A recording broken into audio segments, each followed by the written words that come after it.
Hello and welcome. You're listening to Changing Aging, a podcast from Age UK North Tyneside.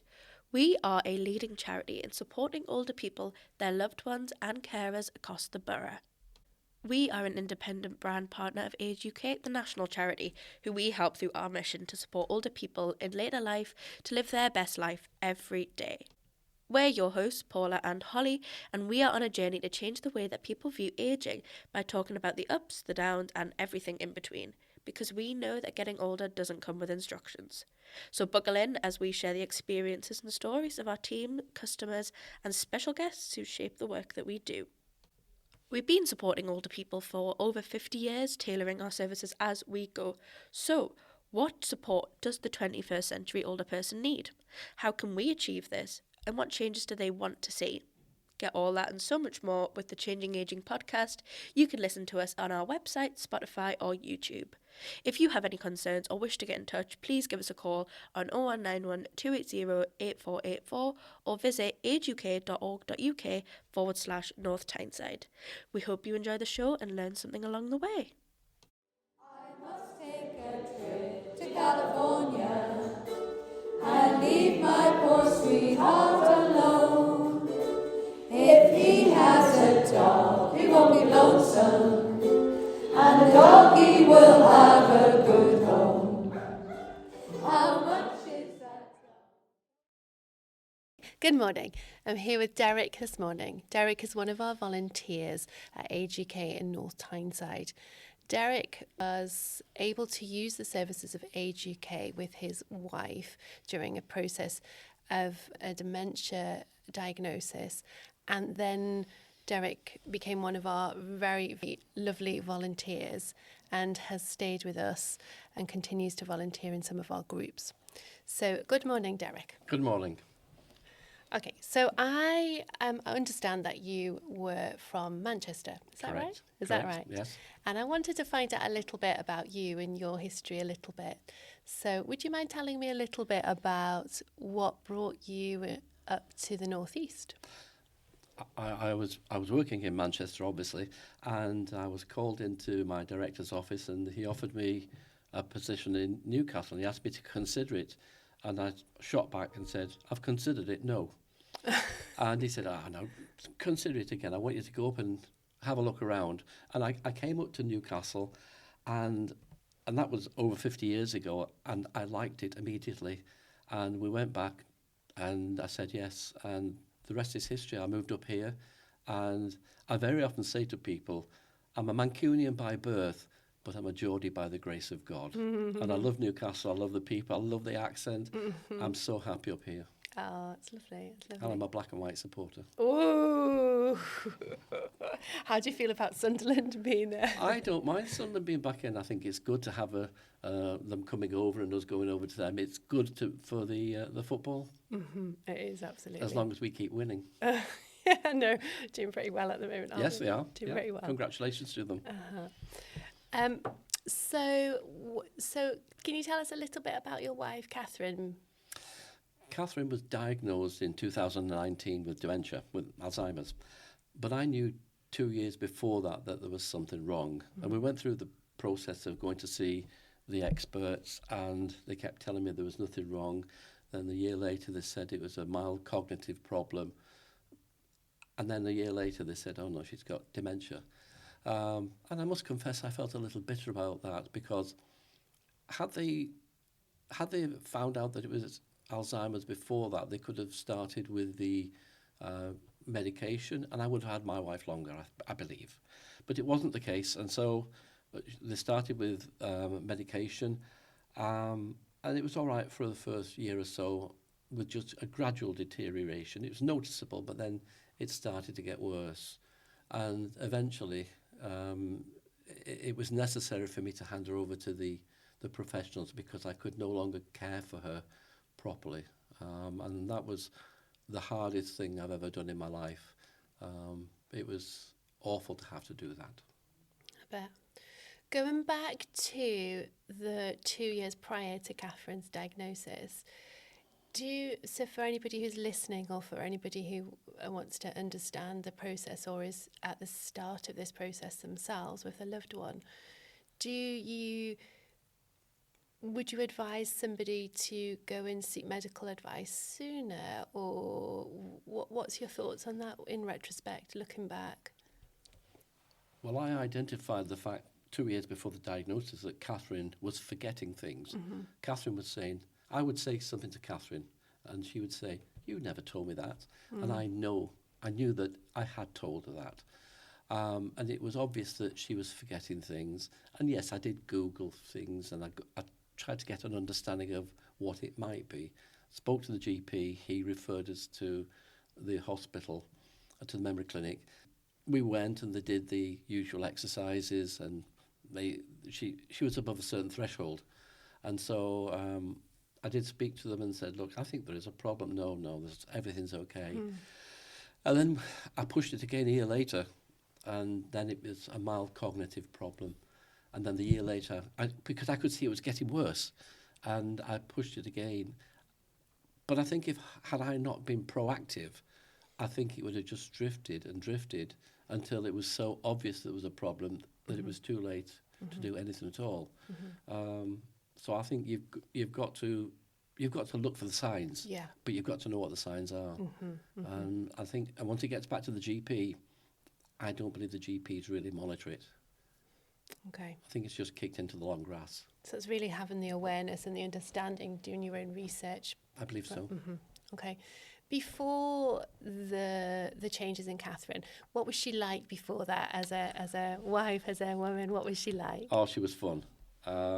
She had a look in her eye that her eyes glinted. She always had a smile. I've looked through photographs a lot, and I've not got a photograph where she's not smiling or doing something really funny.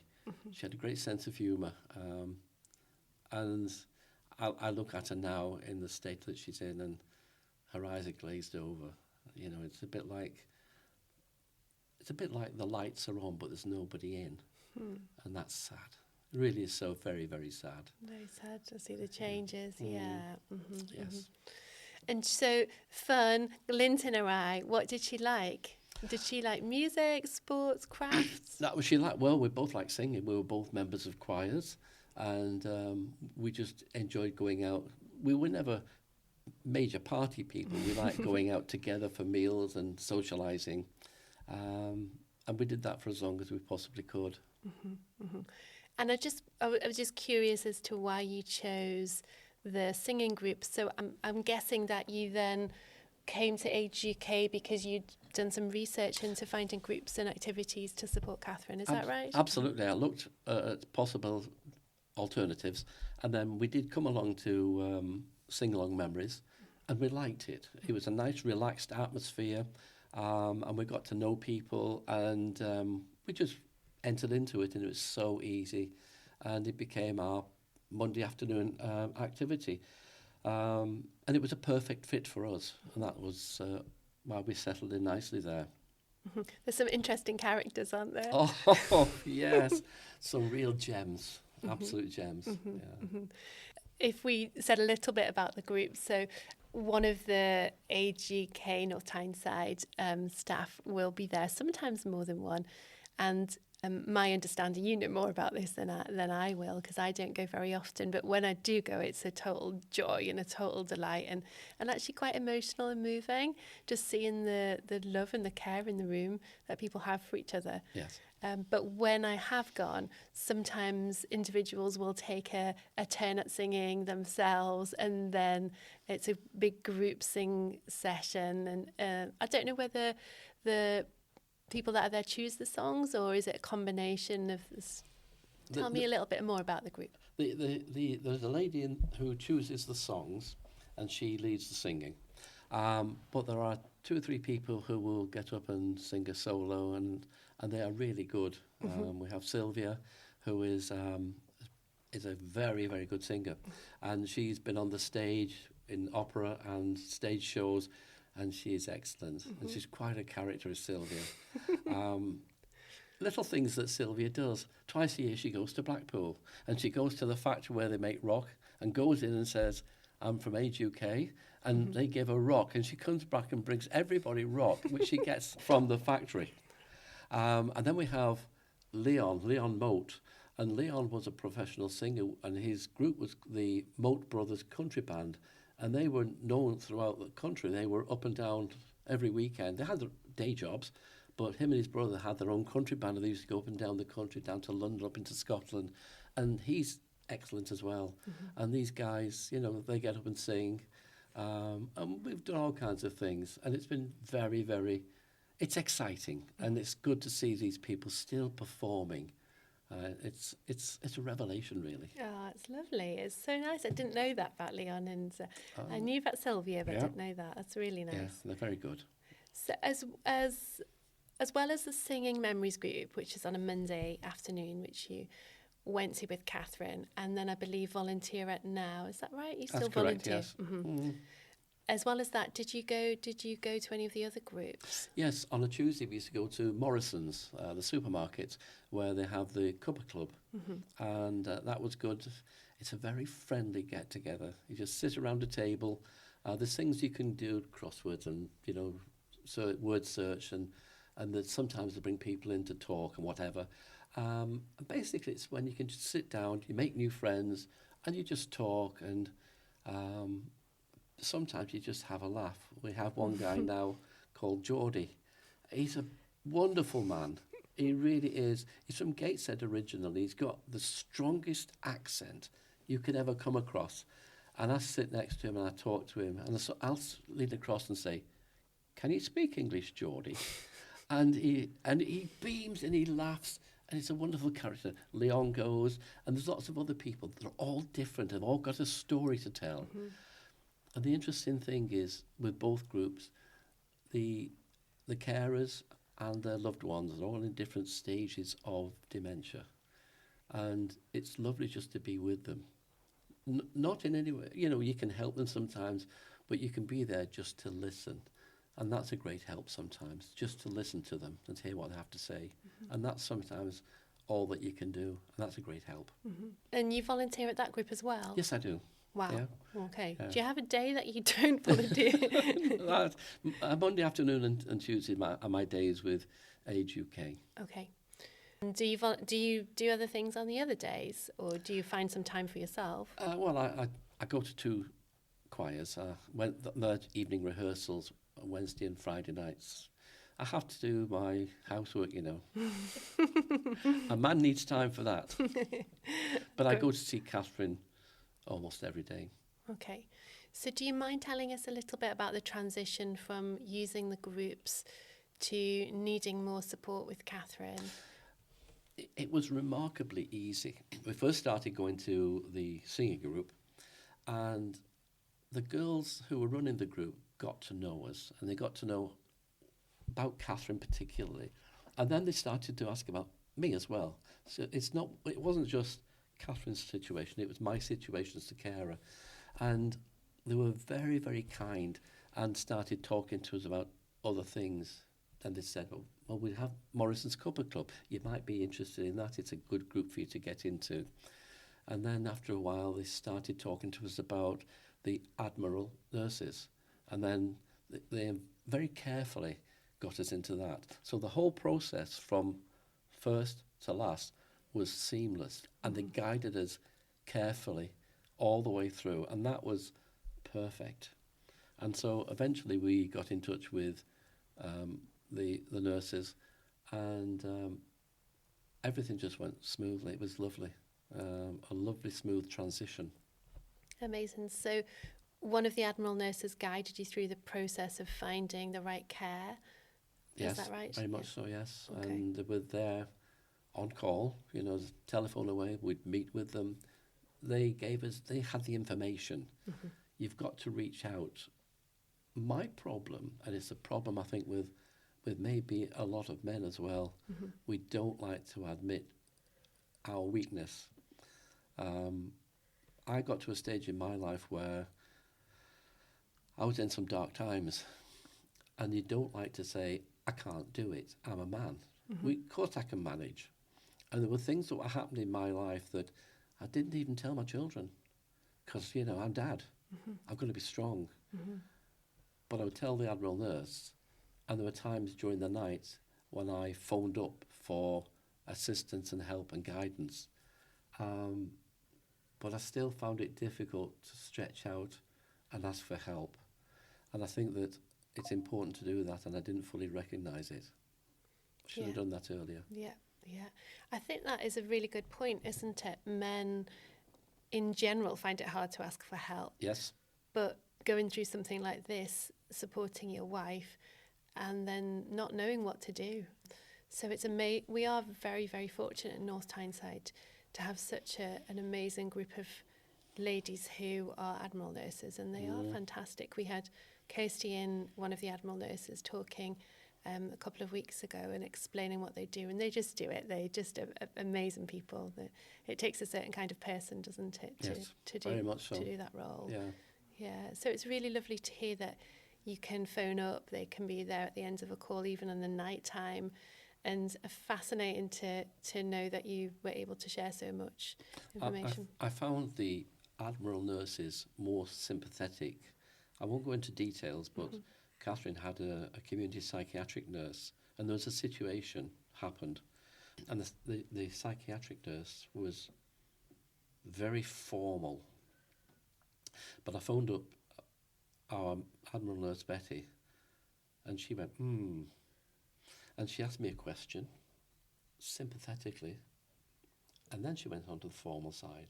So she approached it from a completely different way than the community psychiatric nurse did. So there was a different approach, which, as I say, was more sympathetic, more caring. That's nice to hear. Did you receive any support? I mean, I know that the Admiral nurses support carers and loved ones of somebody with a dementia diagnosis, but did you receive any support from the Carers Centre? I know we have that in North Tyneside as well. We're very fortunate. Or was there any other, just for anybody else who's listening, just to know what other access or what else is available for people? Yes. Okay. When I handed Kathryn over to the professionals to look after, I really was in a very dark place. I phoned up my GP, and they have a very good service. My GP's service, and the nurses there were helping me. And then I went back to the singing session to say goodbye, because I wanted to say goodbye to my friends. And they said, "Oh no, you can stay for up to a year," because I didn't want to lose track with these people. And then they said, "And some people volunteer, you know." So I said, "Well, okay." And the young man from the service you're talking about came up to me and said, "I've got just a thing for you, Derek." And I said, "All right, what is it?" And I was very doubtful, because I didn't want to do anything. And he said, "It's the Wallsend Men's Pie Making Club." And I looked at this guy and I said, "You've got to be joking." He said, "No, you're going." "No, I'm not going." You're going. If I've got to come and pick you up and take you, you are going." And I said, "I'm not going." He said, "You're going." So I went. And bear in mind, I don't eat pies. But I went. And there were 6 or 7 guys, plus the leader, and we made a pie. We rolled the pastry and we put all the filling in, we cooked it, and we ate the pie. But that 2 hours kind of kick-started me. And I went 4 or 5 times. And then that helped me more than anything else to realise I had to start putting the building blocks of life back together. And I realised that I had to pull myself out of the stupor that I was in. And so I started thinking, well, wait a minute. Yes, that young man was right. And I went back to talk to him. And he said, "See, you do like pies." I said, "No, I don't like pies, but you were right." And I didn't do anything else after that, because I started working on it myself. And I restarted my life. So that's how they helped me. But I do know that other people have said that they have helped them. Okay. But you've got to want to do it. Absolutely. Yeah. And now you've got a routine. Yes. It sounds like, of going to visit Kathryn and going to help and volunteer in the groups. And I know you've got busy this weekend with all your family coming up. So, but it sounds like, do you find that routine is important, that structure? Absolutely. It's essential. Yeah. Do you, I know we also run a group on a Thursday, which is at Wallsend. Did you ever come to that group? No, and No. I don't know why we didn't. No, I think looking back, we should have done. Yeah. No, it's just I'm only mentioning it so that people are aware of the different groups that are available. So we'll put a little note at the end of this podcast so that anybody who's listening that does live in North Tyneside can access where the groups are, but they'll all be on the Age UK website as well. I know that people won't just be in North Tyneside that listen to this, so it's just to understand how to access services and help for people who are with supporting a loved one with dementia. So that was just for people to understand how to do that. I know that Holly mentioned that you spoke at the annual general meeting. Correct. So would you mind explaining a little bit about that experience, if that's okay? Yeah, I was asked to talk about my experience and Kathryn's experience as well. And I just simply basically spoke about what had happened. And I've covered almost everything, as I've already with you now. But I think the important thing is that I summarised it with some words from a song. And the song I chose had these words: "When I am down and all my soul is weary, when troubles come and my heart burdened be, then I am still and wait here in the silence until you come and sit a while with me. You raise me up so I can stand on mountains. You raise me up to walk on stormy seas.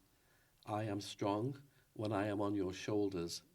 You raise me up to more than I can be." It's a great song. One of the choirs I sing with does this song, and I can't sing it now. I can't sing it. We're singing in this weekend, and it's on the programme, and I just can't sing it. It's so emotional for me, because it summarises, I think, what Age UK have done for me, because there were times when I was in a dark place, and the organisation put me on their shoulders and helped me through it, and that's important to me. Really. So it's so important for me, and you were there for me. That's amazing to hear. And I don't think people realise how difficult it is for a carer. You recognise a person with dementia, but actually that's changed your life in a huge way. So it's amazing that you were able to get the support that you needed. Because otherwise, I don't know how. I'm sure you would have managed. You're a very strong character, but it's amazing to hear that you found that support. And you say that, but you don't know the damage. For a year, I practically didn't sleep because Kathryn had needs to go to the toilet every 2 or 3 hours, and she would wake me up and say, "Can you help me?" And I would take her to the toilet, and I would get her back into bed. And then I'd get her settled, and by the time I'd walk around the bed to get in bed, she was getting out of bed again. And it would take me sometimes 30 to 60 minutes to get her settled again. And then an hour and a half later, she'd be up to go to the toilet. And sometimes I might only get half an hour to an hour's sleep between toilet sessions. And if I was falling asleep during the day in the chair, she would come over and say, "Are you all right? Your eyes were closed." And so my sleeping patterns were destroyed for a year. Wow. And the pressures, the pressure, the stress that I was under in that year was really difficult. And so you can see the effect it would have on my mental state. It was hard. Absolutely. And that's, again, another thing you don't necessarily think about. If you were to give somebody advice who was in your position, the position that you were in a few years ago, there probably isn't just one piece of advice, but is there any advice you could impart? Yes. Don't think that you are alone. Don't be frightened. Ask for help. Reach out to those who may be able to help you, and don't be afraid. It's hard, but you must do it. To any guys who are out there, don't think that you can do it. Everybody needs help. I didn't even tell my children everything that was happening. Let them know. Let your family know. Give them the chance to say, let me help you, Dad. It's important that. See, they didn't know just how desperate I was because I didn't tell them. It was a failing on my part. Maybe it's because I'm Dad, I can do everything, I'm super Dad, I don't know. But you've got to let them know. Share the bad and the good. I know, that's a hard transition to make, isn't it? From going from dad to being provider, protector, and then to go and say, actually, I am all of that, but now it's my turn. I need your support and help. Yeah. So it's important to know. Thanks so much, Derek. That's really lovely to hear. But just before we let you go, can you tell us a little bit about your plans this weekend? I know you mentioned you've got an exciting weekend, so Yeah. tell us a little bit about your exciting weekend that you Right, have. well, I have a son was 50 a couple of weeks ago. I've got a son-in-law who's 50 in about 3 weeks' time, and they've all got a mutual friend who's 50 very soon. And we're going to have a party. So we've got 4 people coming up from Brighton, 6 people coming up from London, and a whole load of people from the northeast, and we're having a party on Saturday night in Castro's bar in Newcastle. So there's going to be a lot of people, and we're going to have plenty of tea and coffee and some food, so we're going to have a lovely time. Amazing. Oh, it's going to be lovely. I Yes. hope you have a brilliant time. I'm sure we will. Yeah, and we'll see you soon. Thank you. All right, take care. Bye, bye, bye.